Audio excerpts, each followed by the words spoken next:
Après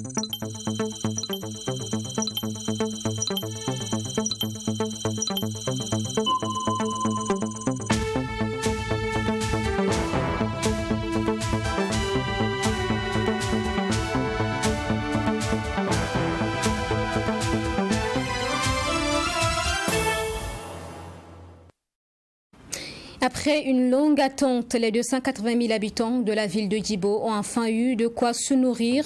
70 tonnes de vivres et divers produits ont été convoyés sur place ce 4 octobre. Cependant, le besoin persiste dans cette ville isolée, selon Idrissa Badini, porte-parole du cadre de concertation des OSC de la province du Soum. Vous l'entendrez dans un instant. Pour la journée mondiale de l'enseignant célébrée aujourd'hui, nous vous proposons le portrait d'une enseignante qui cumule 28 ans de carrière. Edith Florence Balima Kiemtoré exerce en ce moment à l'école d'Apoya 2. Elle souhaite une nouvelle orientation dans son travail. Et puis, sur le coup d'État du 30 septembre dernier, le syndicat national des commerçants du Burkina invite les hommes d'affaires à se démarquer de toute forme d'instrumentalisation et de manipulation. Développement dans ce journal. Bonsoir à tous et bienvenue à cette édition. 70 tonnes de vivres donc ont pu être convoyées ce 4 octobre à Djibo après l'échec du dernier convoi qui a subi l'attaque de Gaskiné. 70 tonnes de vivres qui représentent un soutien minimal selon le porte-parole du cadre de concertation des OSC de la province du Soum.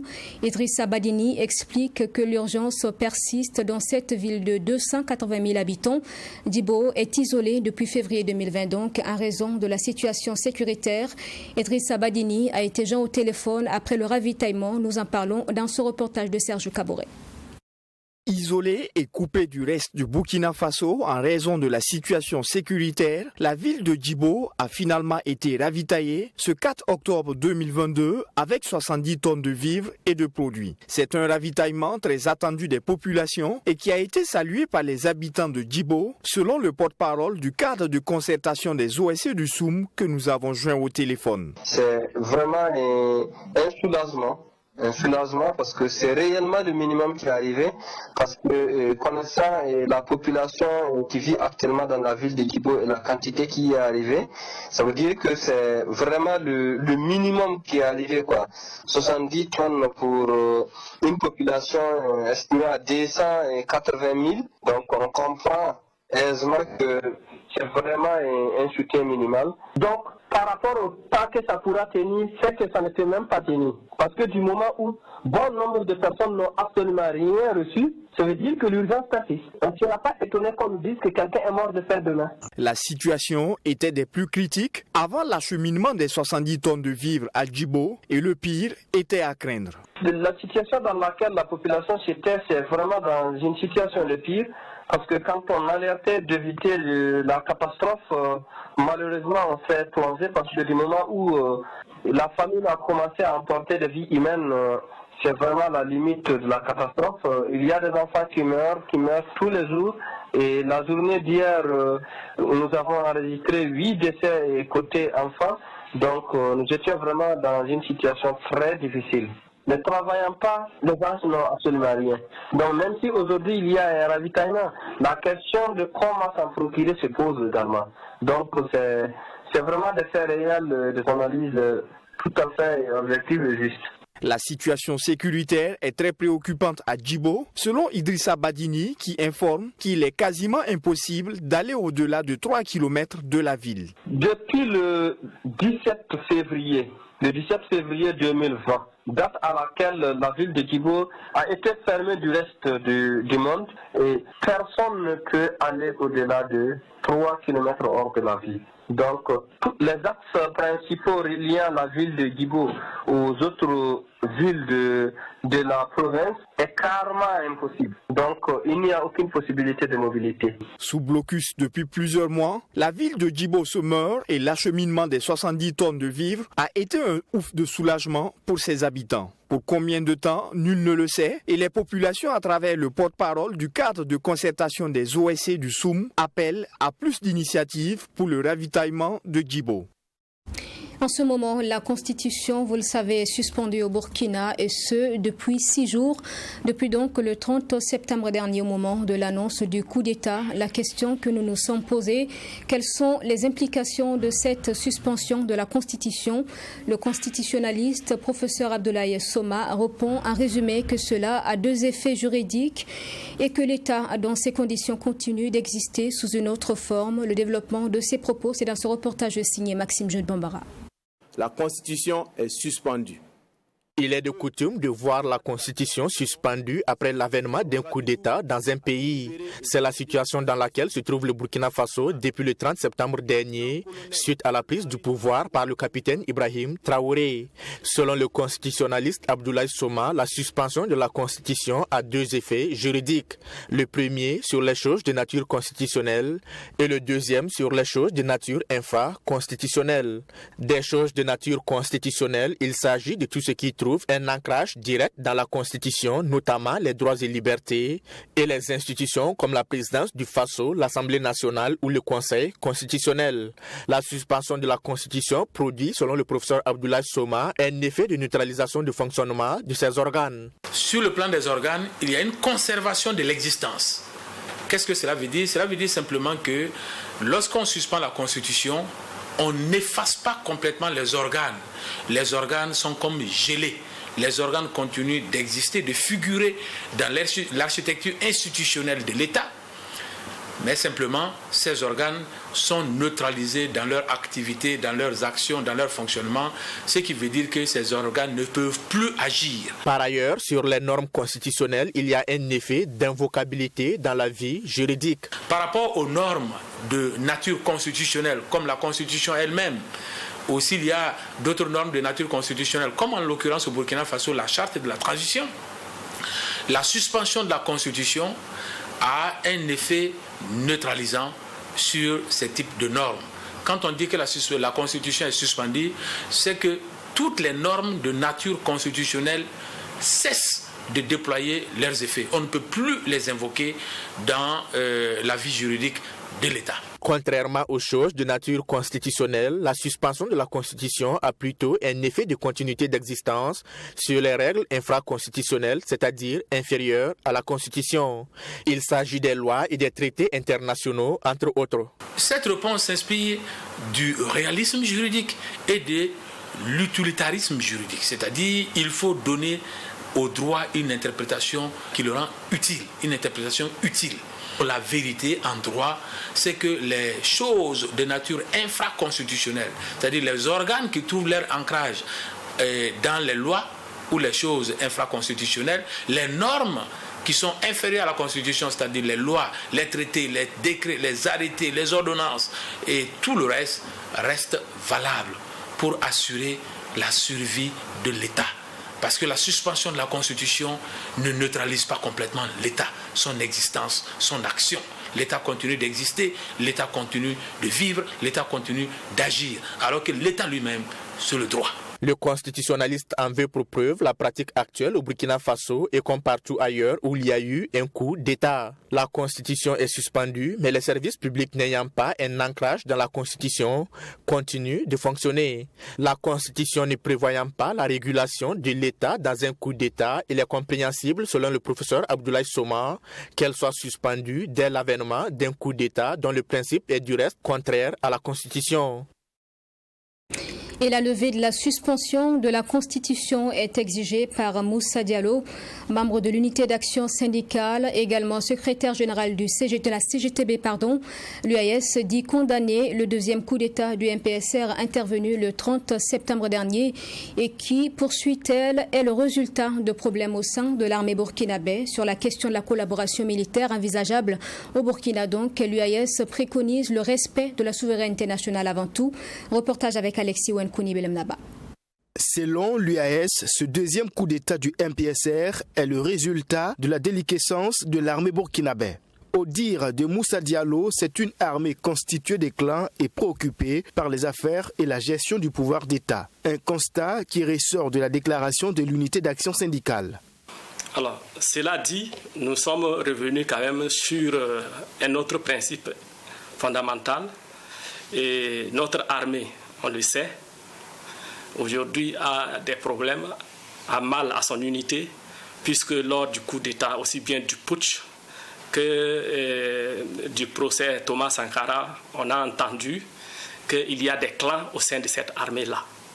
Et ce coup d'État confirme effectivement qu'il y a des clans, puisque dès l'annonce du pouvoir par les capitaines, nous pensons qu'une armée républicaine doit être unie. Mais là, nous avons constaté dans les faits même que notre armée est divisée. C'est pourquoi nous avons aussi dans la déclaration rappelé que pour nous, l'armée doit retourner dans les casernes.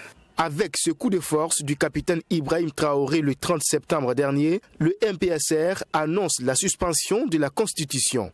Une décision qui n'est pas appréciée par l'UAS qui exige le rétablissement de cette Constitution. D'autres exigences sont aussi exprimées par Moussa Diallo et ses camarades. D'abord, le retour, le rétablissement de la Constitution. Donc, il faut suspendre, ou plutôt lever la suspension de la Constitution. Il faut aussi que l'armée puisse s'unir et reconquérir très rapidement l'ensemble du territoire national et permettre aux populations déplacées internes de retourner dans leur territoire d'origine. Et nous avons aussi insisté sur le fait qu'il faut regarder les préoccupations de l'unité d'action syndicale qui ont été soumises lors du 1er mai 2022 et lors de la rencontre avec le Premier ministre le 26 septembre 2022. Et ces points seulement, ces deux points-là permettent de revenir sur un ensemble de préoccupations que l'unité d'action syndicale avait soumises en lien naturellement avec la question sécuritaire, la question de la vie chère, la question des libertés individuelles. À la suite des événements du 30 septembre, la question d'un rapprochement vers d'autres puissances étrangères est réclamée par les manifestants qui brandissaient des drapeaux russes. Pour l'UAS, il n'est pas question de quitter le giron impérialiste pour se mettre à nouveau sous la coupe d'une autre puissance qualifiée par Moussa Diallo d'impérialiste. Ce qui importe pour l'UAS, cette diversification de partenariats doit se faire dans le respect de la souveraineté nationale. Et la question de la fonctionnalité et de l'importance de la Haute Cour de justice se pose avec les coups d'État répétition au Burkina.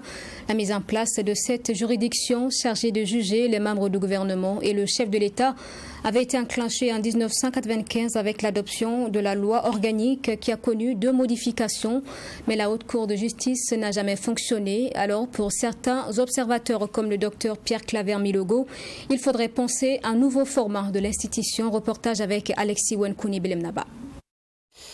Adoptée en mai 1995, la loi organique portant création et procédures applicables à la Haute Cour de justice, modifiée en 2015 sous la transition de Michel Kafando, est à nouveau modifiée sous la transition du lieutenant-colonel Paul-Henri Sandaogo Damiba.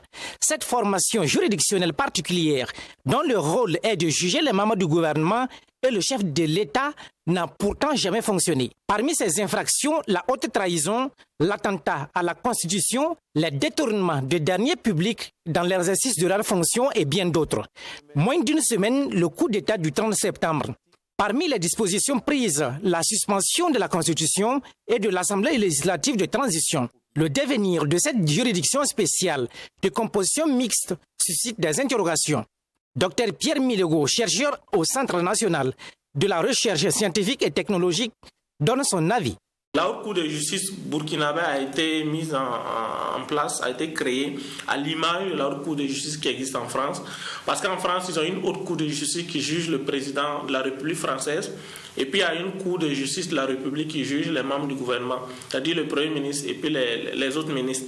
Donc ça a été conçu à l'image de ces juridictions françaises-là. Et on peut se demander aujourd'hui si c'est vraiment très pertinent au regard de notre contexte, quand on voit les régimes militaires se succéder ces derniers temps et ces dossiers judiciaires-là s'embourber, notamment je pense au dossier de l'insurrection populaire qui n'arrive pas à être jugé. Difficile de mettre en œuvre cette haute cour de justice dans de telles conditions.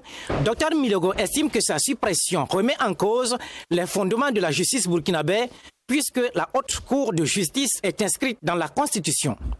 Bon, cette question est délicate parce que ça reviendra à modifier en fait les fondements quelque part de notre système judiciaire tel que ça fonctionne actuellement.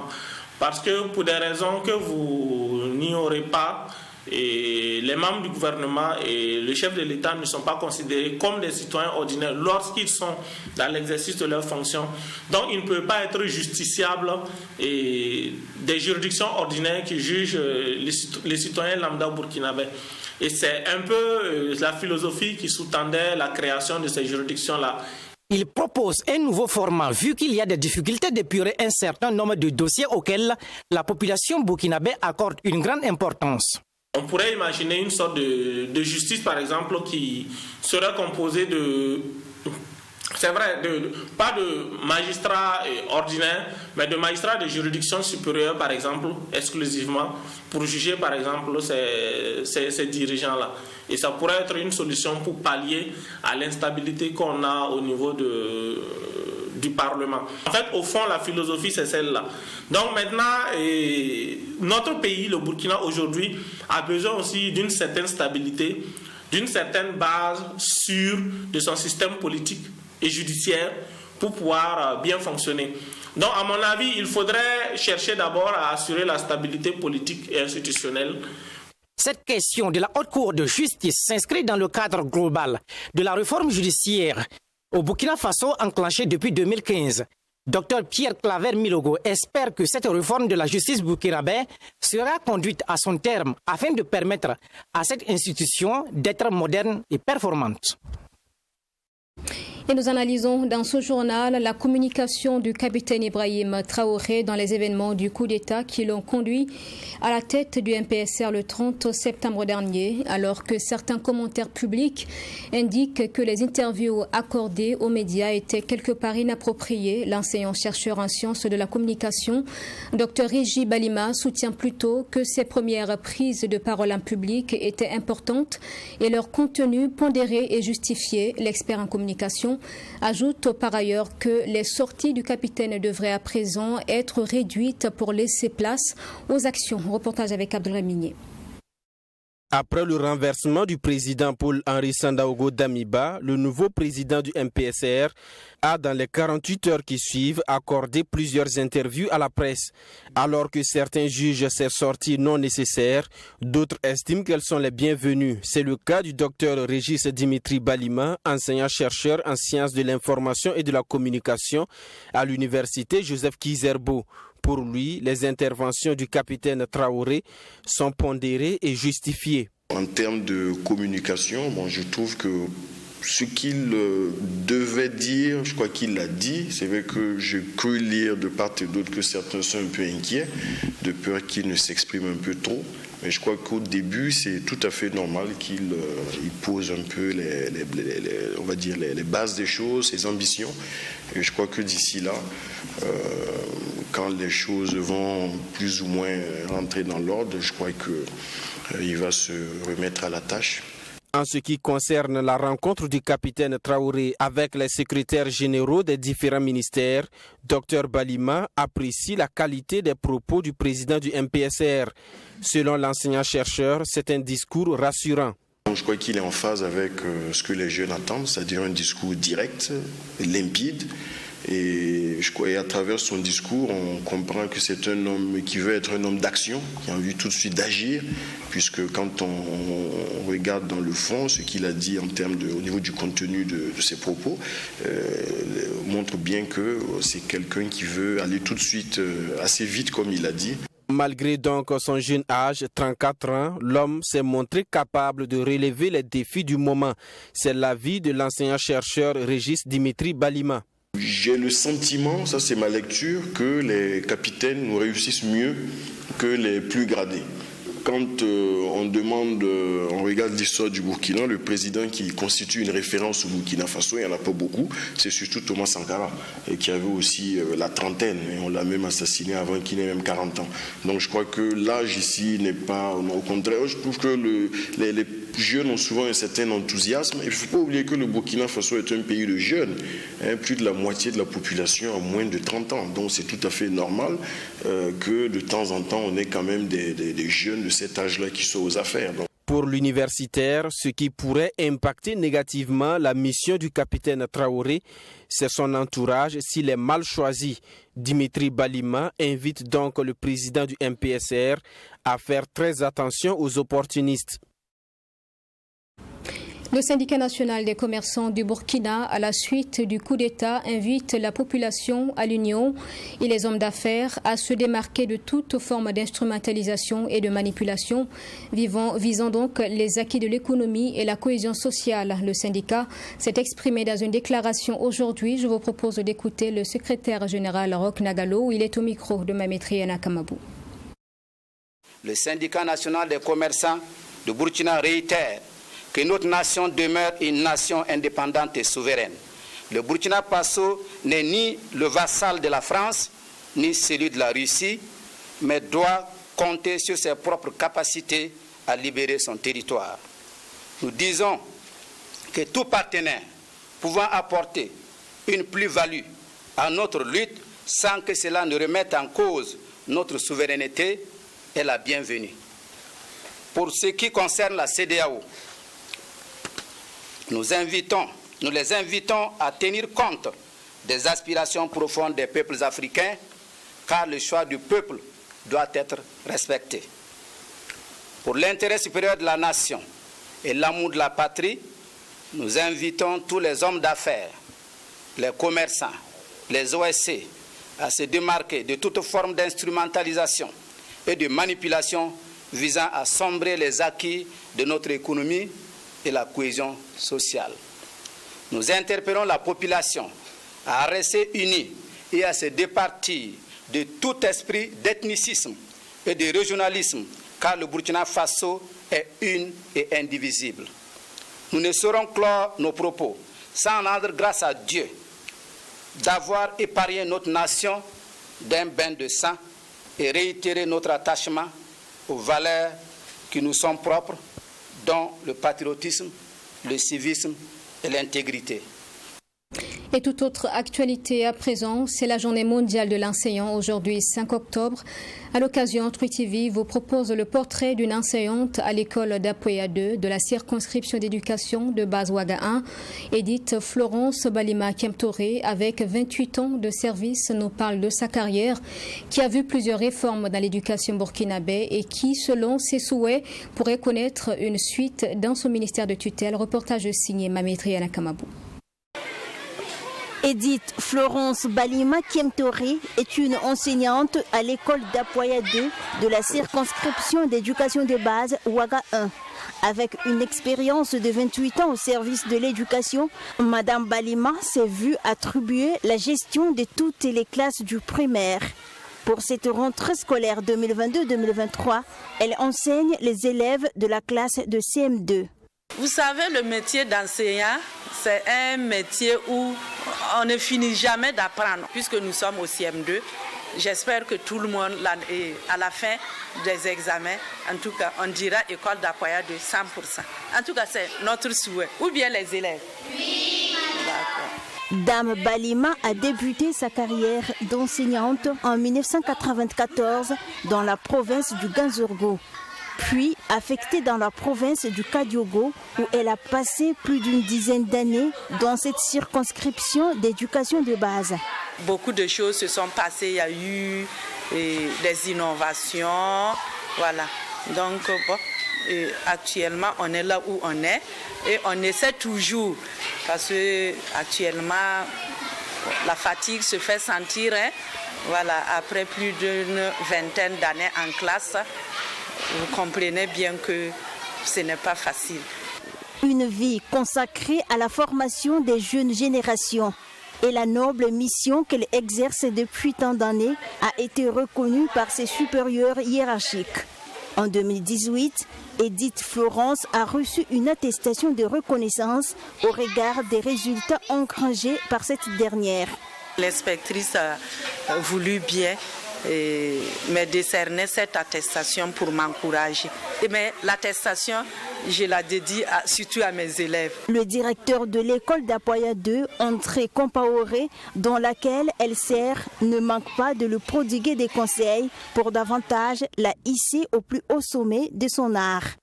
Et dès lors que je suis venu ici, ce que j'ai vu comme travail, en tout cas, c'est un personnel qu'il faut avoir dans son service. Voilà, parce qu'il y a une dynamique que j'ai trouvée avec elle. Moi, je souhaiterais peut-être qu'on affecte peut-être des stagiaires à ses côtés pour que ce qu'elle a pu acquérir là, ce qu'elle partage aux petits enfants là, qu'elle puisse partager aux jeunes enseignants pour que les jeunes enseignants aussi puissent utiliser ça pour la formation de nos enfants. Madame Balima a été recrutée dans l'enseignement avec le niveau baccalauréat. Au fil des ans, avec ses propres moyens, surtout financiers, elle a poursuivi ses études supérieures à l'université Ouaga 2 pour l'obtention d'un master en protection et droits de l'enfant. Depuis l'obtention de son master en 2019, Edith Florence Balima a introduit une demande d'intégration au sein du ministère de l'Éducation nationale afin de poursuivre sa carrière, mais jusque-là, sans succès. Je pense que c'est mieux quelquefois d'écouter les enseignants, de ne pas croire qu'ils veulent fuir la classe. Non, une fois qu'on devient enseignant, on est attrapé par l'amour des enfants qu'ils nous donnent, l'amour que les enfants nous donnent. Donc, on aimerait même rester avec eux. Mais il y a une réalité qui est là. À un certain moment donné, toi-même tu sens que tu ne peux plus donner aux enfants ce qu'ils attendent, tu es fatigué. Voilà, donc s'il y a autre opportunité, qu'ils écoutent les enseignants et qu'ils fassent quelque chose pour eux. À l'occasion de la commémoration de la Journée mondiale de l'enseignant, Madame Balima demande aux parents d'élèves de redoubler d'efforts dans l'éducation de leurs enfants. Selon elle, la responsabilité de l'éducation de l'enfant n'engage pas seulement les enseignants.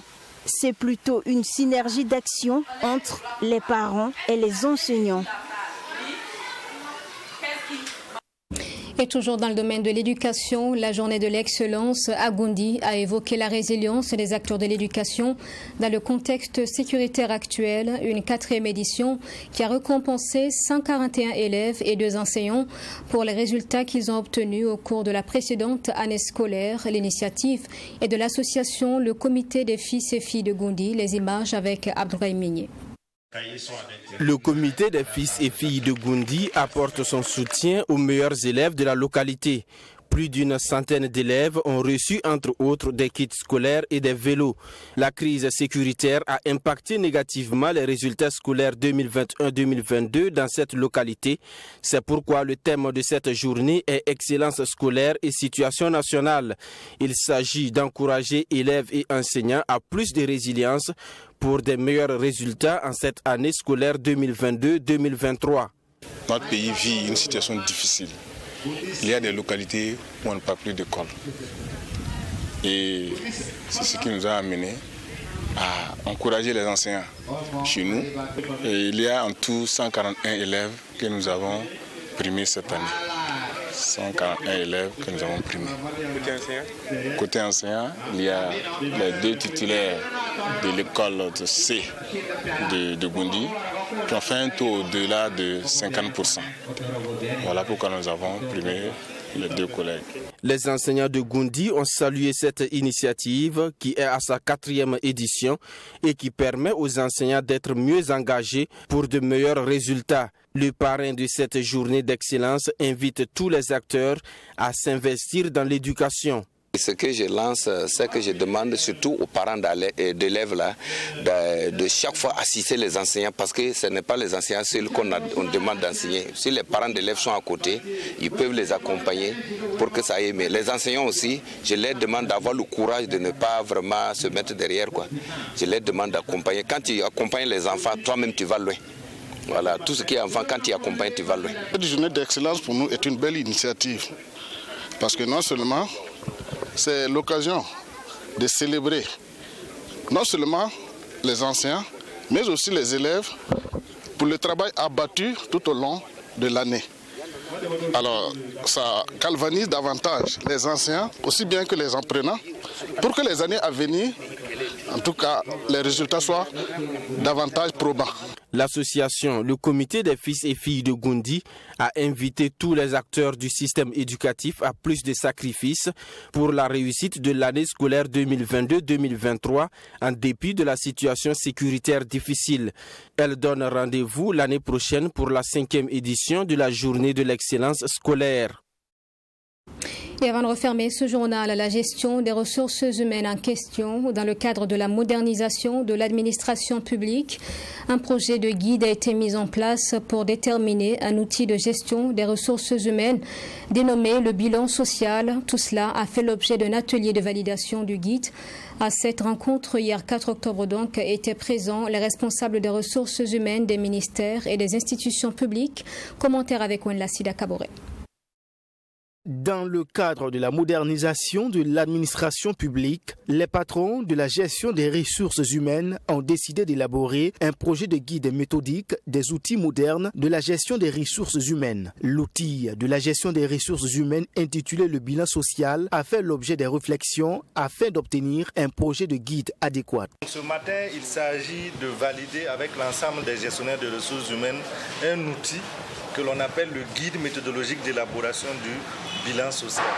Il faut dire que c'est dans un rôle régalien du secrétariat permanent de participer à l'amélioration de la gestion des ressources humaines par la conception et la proposition d'outils à l'endroit des gestionnaires des ressources humaines, des ministères, des institutions publiques pour contribuer à améliorer de façon conséquente la gestion des ressources humaines. Un cadre d'échange qui permettra à l'ensemble de l'auditoire d'apporter son jugement critique. De façon spécifique, il s'agira de valider non seulement la démarche méthodologique, les domaines et les indicateurs retenus, mais aussi et surtout de valider la proposition de cadre juridique. Il s'agira de partager déjà le contenu de ce document-là avec les destinataires, c'est-à-dire les gestionnaires des ressources humaines qui vont s'approprier le document pour voir effectivement est-ce que ça correspond à leur réalité, est-ce qu'ils ont des amendements. Donc, normalement, si tout se passe bien, à la fin de cette journée, on devrait disposer d'un outil qui va servir de boussole à l'ensemble des gestionnaires des ressources humaines au sein des départements ministériels qui vont s'en servir pour pouvoir élaborer ensuite les différents bilans sociaux des départements ministériels et des institutions publiques. En rappel, le bilan social est un outil qui permet d'avoir une cartographie de certains indicateurs clés en matière sociale, de conditions de travail des agents, des relations avec la hiérarchie, nous apprend le chef du département de la politique des ressources humaines, Rodrigue Oboulbiga. Et voilà pour ce 20h. Merci de l'avoir suivi. Je vous souhaite une excellente suite à notre compagnie. Je vous retrouve demain à 20h.